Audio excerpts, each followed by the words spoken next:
Hello, everyone. Welcome to Snap Take. This is Glaze from Snap Judgments, the official podcast of Marvel Snap Zone. And Nico is out. Nico's apparently at least very good, so we have Nico decks. Before we go any further, I think I know what my Nico advice is. She is a card that makes good decks better. She's not a card that breaks good decks like Elsa. She's not a card that creates a brand new deck that's great like Loki. She's a card that, in very good decks, often earns her spot. She offers a lot of versatility. I feel like the better you are at Marvel Snap, the better you're going to be with Nico. We've got 3 decks for you today, and of course, our look at our shop and a giveaway. So, our decks are from LambySeries, the best player in Marvel Snap. Owlgod, my my pick for the most creative player in Marvel Snap, and the top deck that I found on Untapped because they had the largest sample size of early stats. I've set that sample size for anything 100 games or more, from 70 to 100 plus in terms of gameplay. So that's the deck I found for that. Let's get started talking about Nico. Before we get started, I'd like to invite you to subscribe. I'd like to ask you if you're willing to hit that sub button, support the channel. We do lots of big giveaways. We bring you 2 brand new decks every single weekday, decks that are proven, decks that help you win in Marvel Snap. All good? And this isn't part of the sales pitch. Someone in the comments mentioned, they were like, why are you giving stats for small sample size of games? That's kind of the point. If you are playing a small sample size deck before the meta adjusts, there is some danger, right? That the small sample size is a fluke, but when that deck is created by a great player, when that deck is made by someone like Lambi, someone like, I don't know, Safety Blade, and it's got that high win percentage before everyone plays it, you have the extra percentage points on your side. When you play it before other people know what it is, you win more. The point of the high win rate isn't saying you're going to win 70% of your games. It's saying that you can use this to get infinite, to climb in infinite, to get infinity, and other people won't know what you're doing, which means in Marvel Snap, snap equity. All good?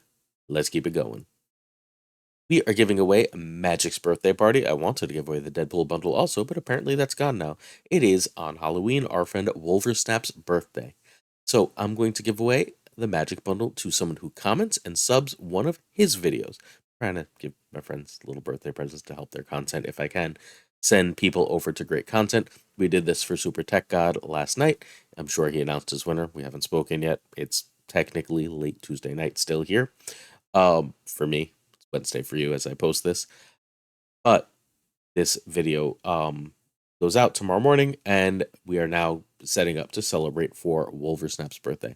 If you just go into YouTube, youtube.com/Wolversnap, or just type Wolversnap into YouTube, he pops right up. Follow him. At 9 a.m. on Wednesday, so an hour after this video goes live, well before most of you see it, he's going to have a video on Nico, and including gameplay. Check that video out. Sub to him, comment, and you're entered to win this magic bundle. Cool. Make sure you say happy birthday, by the way. That's how I'm going to know you came for me. I'm going to give it to someone who actually said happy birthday. Say whatever else you want, but make sure you say happy birthday. Thank you. We believe in deck credits here. People put work into decks, and I like to honor that hard work. So the first deck is from LambySeries TV, arguably the best player in Marvel Snap. My favorite thing that's happened in a little while is like a month ago. Someone went on one of my videos where I do a lot of Lamby deck, right? So someone went on my video and was like, "You need to stop calling Lamby the best player. He's only ranked in like the top 100 or so in Conquest. He's obviously in on ladder. He's obviously not that good." And at the time, Lamby was barely playing ladder and like exclusively playing Conquest. It's been 3 days since Lamby decided to grind on ladder, and he's ranked 35 with the deck we're going to talk about. We've also got Owlgod's deck. Owl is ridiculously creative. I think one of my favorite things that Owl has done, and he's got a lot of cool things, largely with Phoenix Force, but a lot of cool things is the move deck that Lamby ended up creating. Everyone knows the Lamby Silky Smooth deck. That's the Silk Legion Craven deck that Lamby made. Owlgod was the originator of that type of idea as he started winning tournaments with a version of that ran instead of Legion ran like Magneto and was just like dominating with it. So Owlgod is a ridiculously creative player. We always like to check in when a new card comes in for what he does with it, especially when it's a card as creative as this. Finally, we have the Untapped deck. Untapped is one of the three major deck trackers in Marvel Snap. There's Marvel Snap Zone, obviously my favorite. There's Untapped, which is generally speaking the most used, and there's SnapFan, which honestly I don't really use, but it's there. Um, so the Untapped one gets the biggest sample size quickly. So I pulled from 70 to 100 the best decks. We're going to talk about that. Quick plugs, and then we get to the decks. Over on Marvel Snap Zone, I'll have an article up tomorrow. I write 2 articles a week there. Also, the podcast featuring Call Me Sal and Educated Collins should be out tomorrow. So make sure that you check Marvel Snap Zone tomorrow if you're interested in hearing myself, Educated Collins, and Call Me Sal talk about the top 10 sleeper decks in Marvel Snap.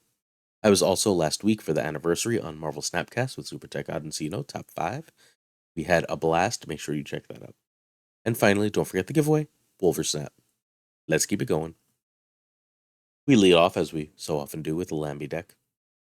This is not very different from what Lambi had been playing before Nico came out. I don't think she changes many very good decks. I think that she replaces a card and offers versatility. She offers a tool in your toolbox. In this case, the tool you most want is the Destroy a card to draw 2. You would do that to basically, honestly, almost anything but Elsa, Collector, and Loki himself, because it gives you so many more cards in hand for when you do your Loki, right? That which is how the deck wins. It wins by Lokiing and either making Collector huge or using the Elsa buff, or both with those cheap cards. So Nico giving a little extra power buff to some cards, Nico drawing you more cards, Nico becoming a 1/4, which is just decent stats. All of these are nice little things that Nico can add to your deck. I actually got used a couple times out of Nico changing a location that was annoying me. So there's a lot of reasons to like Nico Minoru in this deck. Um, let's get to replacements. All right, Loki is needed in Elsa 2. Kitty, Snowguard, and Nico and Jeff are all completely replaceable. They're good cards. The deck gets worse without any of them, except maybe Nico. I'm not sure if Nico's a definite upgrade or not yet. But the deck gets worse without any of them, but it's still a tier 1 deck. I think this is probably my pick for the best deck in Snap. The option, this or the move deck, right? The move deck that tops out with Alioth is really. So your options for replacements are Agent 13, which usually replaces a 1-drop, not Jeff. Sentinel, which usually replaces a 2-drop, not Nico or Kitty. Mirage, again replacing Jeff. Rogue, replacing Jeff or Nico. Nightcrawler, which can replace literally any of this, and Falcon is super slept on if you run enough ones. I run Falcon. I've been playing the Sven version still. It's what I hit Infinite with this season. The Sven version is like my favorite deck in Snap. It runs instead of Coulson, it runs Bishop and Falcon, and just says I can win by making a big Bishop Falcon Collector play, and it works great. All right, this is the best deck. You drop Nico when there's space and the right ability. She doesn't have like an on-turn thing. Cannot plan for her. But remember, you also cannot see her spell and go, ooh, I'd like that next turn and wait it.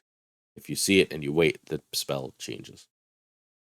It's also worth noting that her abilities kick in at the very end of the game, the very end of the turn, like location abilities. So all on reveals and such will resolve first. The card has to fully be staged, play, and resolve for Nico to take effect. So the on reveal will happen, then it will become a demon, which makes it a really nice hood target, just for the record. So turn 1, you want a Maria Hill as a priority for me because there's so many 2s you'd love to see. You're not sad if you get an extra Collector or Elsa, but also Luke, also Jeff. A Widow is a really funny second turn play. There's a lot of nice options. So Maria Hill is my favorite turn 1 play, followed by Kitty to start growing her, and then Snowguard unless I already have Loki and don't have Collector. Next up, Collector is very often the play. Collector is better to play than Elsa because you're not filling up on turn 3 usually. If you are, Elsa jumps it. You are always playing Collector and Elsa before Loki if you have both. I can't think of a situation really where you wouldn't, but everything else can be Loki fodder. Angela is great. Collector and Elsa are just so much better. You can also play 2/1s, and you'd generally rather play 2/1s than Jeff unless a location is showing where Jeff already has power. Turn 3 is Collector or Elsa in a 1. If you drew a lot and already and have Collector or Elsa, Loki. if not Coulson. So like let's say you played like Maria Hill, right? And then you didn't draw Elsa or Collector, and then you play Snowguard on 2 with, I don't know, Kitty or whatever. Then turn 3, you don't have anything super important in hand. Feel free to Loki. You'll still drop Collector, or, well, you won't really care about Collector. You'll still drop Elsa when you draw her, but at that point, you just want to dump a cheap hand and see how the board develops. Your opponent's very likely running Elsa when your best win conditions is double Elsa, and like using Loki to basically steal their Elsa is pretty nice. If you don't have Loki, after all those other options are exhausted, do Coulson. Coulson is not important in this deck. He's nice, but not important. Turn 4, Loki in a 1 or Coulson in a 1. Turn 5, ideally Loki cards, or Loki in a 2, or Coulson in 2. Coulson in 2 is actually not half bad if you have Collector up. Um, turn 6, your job is to go the biggest and widest you can. Turn 6 is so variable with this deck, it's completely. Ooh, that's the general gist of play. I tend to snap if I have Collector or Elsa and Loki as a general rule. You're still going to lose some of those games. You are snapping not to win all of the games you snap on. That's a really clear mistake.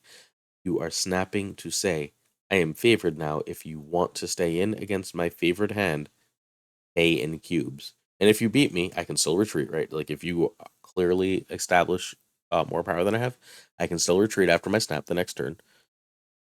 But I'm favored. You want to draw into whatever answer you have, pay to see it. All right, let's talk some variants. I opened the Kitty Pride variant. I love this Kitty Pride variant. I have still 15 spotlight caches, maybe 14. We'll talk about that in a minute. So I am in love. I had to have it, so I have it. I've got my double noir of Maria Hill and Agent Coulson. Always a happy, happy day. I've got um one hip short on this deck. Gotta find a way to get one more hip for here. I've got Collector, Elsa, and Jeff. Really need one more. Don't know how else to put that. We want 4 hips per deck. I've got the really cute Cosmo. I've got this Snow Guard that I feel fits really well with both Angela and the hip art. I've got the Spotlight Snow Guard. I like this one better. I maintain this is the best Loki, and this is my favorite American Chavez. Jane McKelvey is one of my favorite comic artists. He did that Chavez. And finally, I don't have a Nico variant. I've got one more Spotlight. If I open it, I get Nico. I'm either opening one spotlight for this Nico spotlight, or I'm spending the 1,200 gold tomorrow for that Nico. I want to actually look at them next to each other in game, see how they animate before I decide. So I will have a Nico variant by the video for tomorrow, Thursday. Make sure you check that out if you like variants. Next up, we have the Untapped deck. I don't know who made this. It is a 62% deck. There is a 63% deck in a much smaller sample size. Sorry, 64, I think, in a much smaller sample size. That makes one change. It runs Hulkbuster over Forge. So you take your pick there. I don't have any strong feelings. But the basic idea here is you can either make yourself a huge Deadpool, make yourself a huge Venom, Taskmaster, either of those. You can drop a cheap Death. You can drop a powerful Null. You can get any of that stuff going, and you should be able to get some of that stuff going. You're going to be extremely strong. One of my very favorite things to do is to get a really like weakish Null out on turn 5 using X23. And then on turn 6, eat a bunch of stuff, usually with Venom, have a huge Venom instead of like a lane that's like, I don't know, like a Wolverine, a Carnage, and a Deadpool, right? And then I'll eat all of that stuff on the last turn, drop like this massive last turn power play, which like doubles my Null's power and gives me a huge Venom to win the game. A cool deck. All right, Null, X23, and Nico are the only high series cards here. You need Null and X23. Is Nico better than Nova? I'm unconvinced. Is Nico better than Hulkbuster? Honestly, unconvinced. Maybe, maybe not, right? I drew her times, and I had a Deadpool that I could immediately destroy and draw 2, and she felt OP. She gave +2. She was forged to Deadpool. She was forged to X23. Felt great. I drew her, and I was like, I don't really want to turn one of my cards into a demon. I turned Forged into a demon just okay, but like then I had to kill it with Killmonger, which I guess is fine for Null. But like, there's a lot of like meh stuff she does in this deck. When she works, though, she can be backbreaking, so I think she's worth the slot for now. Again, I'm not totally convinced she's better than just running either Nova or Hulkbuster. Okay.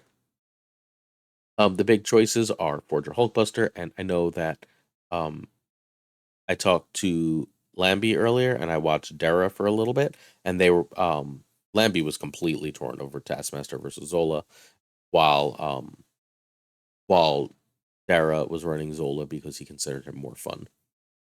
Trying to bring you the better version. This version has a higher win rate, so Taskmaster is here. Uh, I played this deck a little bit just to get a feel from it. I did a couple Silver Conquests.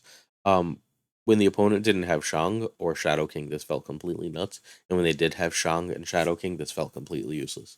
I had no problem playing around and still beating Mobius, but Shang, this just deck just piles up big power things that sit there, and it's a sitting duck, and there's a lot of targets for Shadow King. So it's really, really hard to beat a Shang Shadow King deck with this. Other than that, though, it's so strong because armor is nowhere to be found in the meta. So turn 1, Forge next 23, it's really hard to determine which is better without knowing what's happening on the board. And then turn 2, Deadpool. The reason you're waiting the extra turn to Deadpool, if you can, you play it over nothing, is because sometimes Nico will give you you'll top deck into either Nico or Forge, and then you can play both of them on turn 2. Again, you would play it over nothing because you're not waiting for the high roll, but if you've got Forge or X23, right, you play them, and then you drop Deadpool next, you're happy. Deadpool turn 2, because after turn 2, there's usually not too much reason to run Deadpool because we're not running the Hulkbuster version. So Deadpool's better than Wolverine or Carnage, but that tends to be the order. Deadpool, Wolverine, Carnage. If you have a Deadpool out, there's some argument for immediately Carnaging it to get it off, but I prefer not to, because turn 3, you end up using all your energy on Deathlock or Killmonger usually. So, like, you can also, though, however, wait one turn and drop another one drop and Carnage. It's just now your Deadpool's a little bit behind. Turn 4 is a 1 and Venom is generally the play. Unless you have Deathlock and Killmonger, then you just play the other one along with your Deadpool. Or very often on turn 4, if you can kill that X23, you can get out that null early, and if that null has enough power, Taskmaster it on 6, which is pretty damn nice. Okay. Turn 5, my general play, my most common play was Venom everything you can. Was just find the biggest lane, Venom it, and then you drop null wherever you don't think they're gonna alley off. And then you usually win. If you had that extra energy from X23, you drop null and a decent sized Deadpool. You can also, if you got Deadpool nice and big, drop Deadpool and Taskmaster. Or Death and Deadpool. There's a lot of options for a lot of power through the game. But hopefully you can see, because Deadpool, Taskmaster, and Venom all fall apart to either X23 or Fall Apart to Shang-Chi and Shadow King, and Rogue beats Null, that this is a vulnerable deck to tech. So be wary playing it, but if your meta is not featuring a lot of those cards, then this is one of the most powerful things you can do in Marvel Snap right now. Look at variants. We've got the Spotlight X23 that I love so much, along with my favorite Wolverine that I can't believe they gave us for free. We've got the Jacinto, Carnage, and Venom combo. My favorite Deathlock, which is a very, very cool Deathlock. Our brand new Deadpool, still sad with this Forge. A lonely, lonely one hip. We've got actually 2 Spotlight variants here, because we also, I put the wrong Taskmaster in. Gross. I've got 2 Taskmasters. I got Luchador and then the one like that's before Luchador, but whatever. They're both way better than base Taskmaster. We've got our one hip, and we've got our Spotlight Null to go with our Spotlight X23, and I've got this Death with a gold background, and I love it so much. It's my single favorite Midnight Suns variant. I bought 3. I bought Death, Nova, and I don't know, something else I needed. It'll come to me as we go. Ooh, let's keep it going. This is Owlgods. I decided to name it Pure Force because it's a pure Phoenix Force deck. I played this. So when this sees Phoenix Force, it's freaking busted. And when it doesn't, it's really hard to play. Exactly it. It basically always sees a target for Phoenix Force as long as it sees Phoenix Force. So you don't really have to worry about that. If your target is Human Torch, you're generally winning by faking out where you're going to move Human Torch and dropping Alley off. Or just, if they don't have an answer, just moving Human Torch and playing Taskmaster, and then you win. If your target is Dagger, don't be afraid to Heimdall. Heimdall often wins the game. You can also still move Dagger and Taskmaster. Ultimate Man doesn't get nearly as big, so Heimdall is almost always your right answer here. As long as you get one of these 3 cards going, you are super, super set. You would really like Nico to get the either draw 2 or +2 early, but there is an argument that the move to the right is really, really nice for both the dagger, or at least potentially really nice for dagger, and always nice for Human Torch. You destroy it on 3, Phoenix Force, we're good. Also, if you missed it, I got the Phoenix Force hip. This deck was going to be 2 hip light. It's still 2 hip light. It's only 2 hips. We'll talk more about that as we go. Iron Fist can replace Ghost Spider, more or less just fine here. You lose a little bit, but not enough. It's a Phoenix Force deck. Don't play it without Phoenix Force. I think this deck probably needs Nico. This is as close as we get to like a Nico mandatory deck. And you can try Leader for Alioth without too much trouble. I think Alioth is really, really good here, because if they think you're going to Heimdall, a lot of people just play around Heimdall, and you get a lot of cube equity from they think you're going to Heimdall, and you drop Alioth and just eat all their nonsense. Turn 1 Forge, turn 2 Multiple Man and Torch are both better than Dagger, but not as much as you would think. Dagger gets really big. I had a 24 power Dagger when I played it, so not bad. Okay, turn 3, Eat with Carnage, Venom, Deathlock, or move it. Turn 4, really, really Phoenix Force, otherwise you're so on the back foot. You can try it and play another move card if you can't Phoenix Force. You can also, if you've got a bunch of stuff in one lane, Venom, and then Taskmaster. Turn 5 is move and Ghost Spider. If you Venomed Taskmaster, if Torch moved, you don't play anything. You can always just drop Taskmaster. You can also choose not to drop Taskmaster here, just move Torch again, and then drop Taskmaster on 6. That's fine. You have Alioth and also you don't necessarily always need that play. If you have a bunch of move stuff, particularly multiple man, Heimdall is OP. Heimdall is really, really, really great if you have multiple men all over the board. That Heimdall is game winning. Like if you go Forge, multiple men, kill it, Phoenix Force, move, Heimdall, you win the game unless they have a very specifically Shadow King in the exact right spot. So that's the play patterns for this one. My snap is basically if I have the move, the kill, and the Phoenix Force. I'm willing to lose cubes if they have an answer at that point. If I don't have that, I'm very often retreating for 1, though. Which means Conquest deck, Owlgod's Pure Force. Let's do some quick variant talk. This is the Season Pass Ghost Spider that they gave us. I decided to throw in the new Human Torch to see if I like it. No offense to those who voted for it, but I still don't like it. I have one I like more that I usually put in these decks. I only have the Pixel Dagger, but it's one of the better pixels. It does feel like Dagger. It actually feels a little bit like a Castlevania character. I don't know why, but I love Castlevania, so I'm for it. We talked about Forge, Venom, and Carnage. That Sports Multiple Man, not the best Multiple Man, but a good one. Makes me happy. This is the Luchador Taskmaster I told you I had. We've got this really cool Heimdall. I love the coloring on this one. And another hip. So we're at a 2 hip deck. It's not a hip heavy day. This is very disappointing. But we've got the Phoenix Force, which I opened for, and the Alioth. I don't know if I like this Phoenix Force better than the one they gave us for free. I'm gonna have to mess with it for a little bit to honestly really decide. But like, I'm not sad to have it either. It's an extra hip that I don't have to ever worry about. Shop talk. Uh Venomized variant of armor. A lot of people really like. I think it's kind of funky, and I just bought this other armor that I like more. I almost always buy hips when they appear in shop, but as much as I love Dan Hip art, and I do love Dan Hip Swarm, I've had a dinosaur. I'm totally satisfied just having a dinosaur. Plus, I don't know if they're going to change Mobius, but Swarm is kind of a dead card, so I don't love spending gold on an extra variant when I already like one on a card that's not great. I have a million Killmongers. I have Hit Mysterio. Those aren't options. I'm not spending on pixels, which means and I have a couple Jubilees, and I don't really especially love this one. So that only other option is I think this is a great Hobgoblin. However, I already have 3 great Hobgoblins. We've got the Hip, and then I don't actually remember who does the other 2, but I love all 3 of these. Like love, love, love all 3 of these. Um, my favorite might actually be the one to the far right, not the Hip. But either way, spending more gold for a 4th Hobgoblin, a card I rarely play when I have multiple great variants, is not in the cards.